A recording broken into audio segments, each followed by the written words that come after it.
আসসালামু আলাইকুম, কেমন আছেন সবাই? আজকে নিয়ে আসছি একটু ভিন্নধর্মী কাজ, মানে যে কাজগুলো আমি ছোটোবেলা থেকেই করে এসেছি। এই কাজগুলো করতে আমার খুব ভালো লাগে।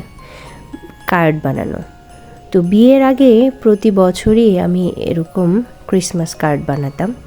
তো আত্মীয়দের দিতাম এবং কেউ যদি অর্ডার করতো তো অর্ডারও নিতাম এবং সেগুলো বিক্রি করতাম। প্রতি বছর স্কুল ছুটির পরে ক্রিসমাসের আগে এইটা ছিল আমার খুব ইম্পর্ট্যান্ট একটা কাজ। তো এবার হামজার বাবা যেখানে জব করে তার বস হচ্ছে খ্রিস্টিয়ান।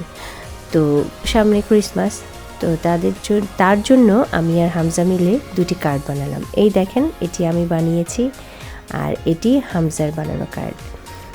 কেমন হয়েছে অবশ্যই বলবেন। হামজার কার্ডটা তো খুবই সুন্দর হয়েছে। আমাদের ছোটোবেলায় ভালোবাসা জ্ঞাপন এবং শুভেচ্ছা বিনিময়ের প্রধান মাধ্যম ছিল এই কার্ড। হাতে বানানো হোক বা কেনা হোক, খুব সুন্দর সুন্দর কার্ড আমরা একে অন্যকে গিফট করতাম, উপহার দিতাম। এই যে দেখেন, হামজার বাবার বস খুবই খুশি হয়েছে। সে তো অবাক হয়ে গেছে যে আমরা হ্যান্ডমেড কার্ড তাকে গিফট করেছি, আমি আর হামজা মিলে।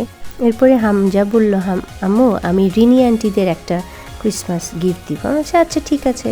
তো সে হঠাৎ করে ইউটিউবে একটা ভিডিও দেখলো যে এরকম পাস্তা দিয়ে একটা ক্রিসমাস ট্রি বানাবে। তো যে কাজ শুরু হয়ে গেল।